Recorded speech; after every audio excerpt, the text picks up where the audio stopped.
Okay, I'm just going to be the one to say it. Most self help is made for men by men. And it's not like they're doing this maliciously. I mean, they genuinely think that the S on a tampon stands for small. But if you're like me, a woman who maybe is a little ADHD, you need to have structure in your life or it will absolutely fall apart. But the problem is, you don't like structure, especially all of these tips and tools and tricks that men are sharing. I totally get it. And I am sharing one of my favorite tools that is flexible but really keeps me productive and meets me where I'm at every month because Lord knows I am going to feel different next week than I did from last week. And if you are a woman and you're looking for more tools to help you find your purpose, get clear on your goals, and become the person that you have always dreamed of being, don't forget to subscribe to my channel and hit the notification buttons so you can always get new videos when I post them because I'm going to help you with just that. Now, what is this incredible tool that I'm talking about? This is what I call theming out your day. It's a lot like time blocking, but a lot less rigid. So it's easy for you to stick with. And I find most people are naturally doing this. So all we need to do is bring that level of awareness to really make it work for us. Now, the absolute best way to get started theming out your day is to look at what you're doing right now already. I always say it's better to meet yourself where you're at.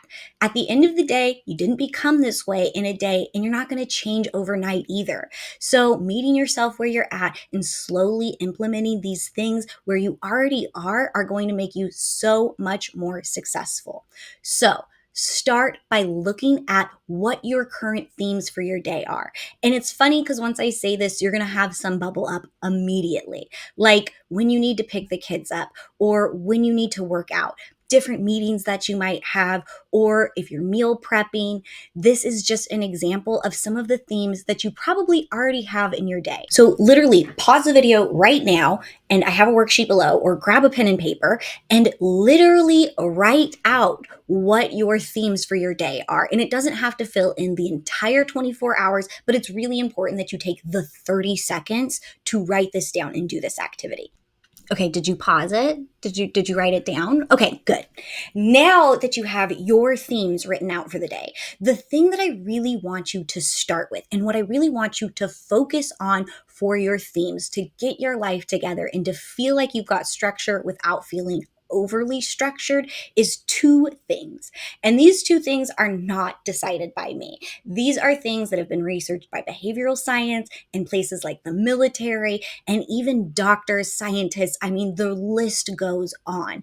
And like I said, if you have ever been in an inpatient home or if you've ever been in the military or had somebody in the military that you know, these are going to be things that they could tell you firsthand. The two things that you really want to focus on is when you're going to eat and when your bedtime and your wake up time are. Having these small things in place give you so much freedom and flexibility in your day. It also gives you a great space to start building themes around. So, for example, if you know that you're going to have breakfast at 9 a.m. every day, you can theme out before what you want to do for breakfast and what you're going to do after breakfast and before lunch. At the end of the day, we know we need to eat. It's really important that we feed ourselves, and it's something that we're probably naturally going to do anyway. So, having these times for ourselves acts as anchors in our day. The same thing with when you wake up and when you go to bed. It gives your day a hard start and a hard stop time.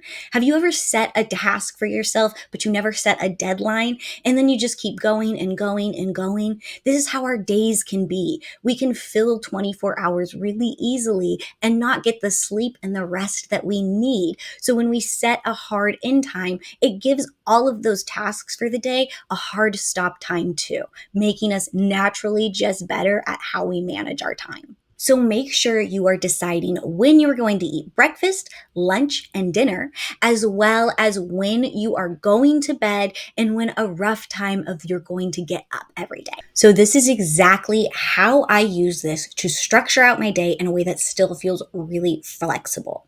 So to start out, I have I have this all written down.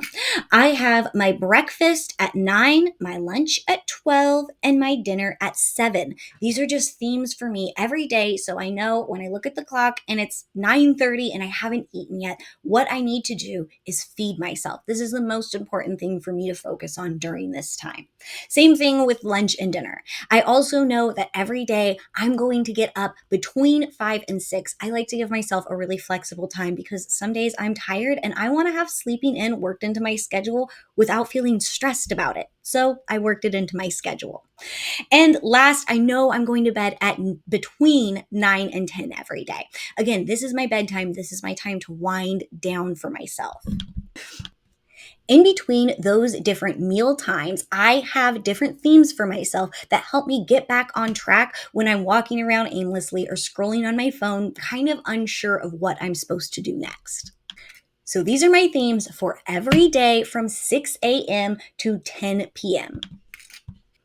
From 6 a.m. to 7 p.m. is me time, baby. Don't talk to me. I am doing what I want to do. Luckily, I don't have kids, so I can really dedicate this time for myself. This is when I like to do my morning routine. This is when I like to sleep in if I need a little bit of extra time. If there's a goal I'm really excited to work on, or if there's a TV show that I want to catch up on, it's my time and I am not judging what I want to do with it. I can do whatever. Next, I have training time. This is where I train my brain at 8 o'clock from 8 to 9. I'm attending a class, I'm meeting with a mentor, I'm doing some kind of training, even just listening to a book while I walk around my house and pick things up or do the dishes.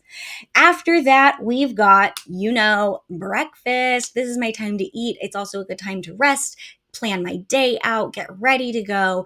This is my breakfast time. After that, we have a 2-hour time slot of what I call task dumping.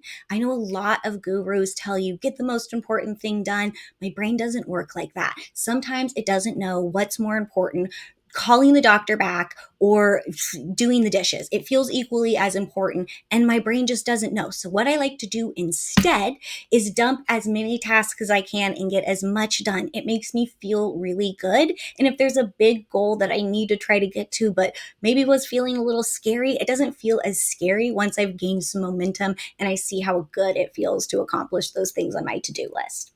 After I finish that first task dump, I go right into lunch. This is also my time to be social. I like to call my grandma, I will call my friends, and I go back on text messages. This is my time to reconnect with my loved ones because relationships are important and I want to have those worked into every day. Then I do what I like to call goal work. If I've got anything that I'm really trying to focus on that day, this is the time to get it done. If there's any big goals that I'm trying to work towards, this is my time to get it done. And I do a 2-hour time slot of that. After that, it is all about health. If I go to the gym, if I go on a walk, if I meal prep for myself, whatever is going to classify as health for me. And sometimes, yes, that does mean taking a nap or binge watching Vanderpump Rules. Well, I guess it's an hour, so I can't really binge watch it, but you know what I mean. Then we go right into dinner time. That is my time that I start to wind down for the day. I eat my food, and then after that, I usually hang out with my hubby, go and take my dogs for a walk, and then start to do my wind down routine for the night. Now, this is just how I have my day structured, and I'm just sharing so you can have an example and you can really have an idea of ways that you could structure your day. Now, this is just how I structure my day, and you don't have to structure it the same exact way. Your life is going to look a little different than mine, but you are going to find those underlying themes, like having time to eat breakfast and plan your day in the morning, or having that time for rest and reconnection for lunch. These are really going to help you so much when you walk around and you feel like, what am I supposed to do next? So make sure you play with your themes, figure out when you are going to have your meal time and when your start and your stop time for your day is. And don't forget to comment your themes down below. It's so important, especially as women, that we do this journey together. We literally cannot heal on our own. So leave those comments and make sure to subscribe. And I will be back next week with more self-help and tools for ladies by a lady.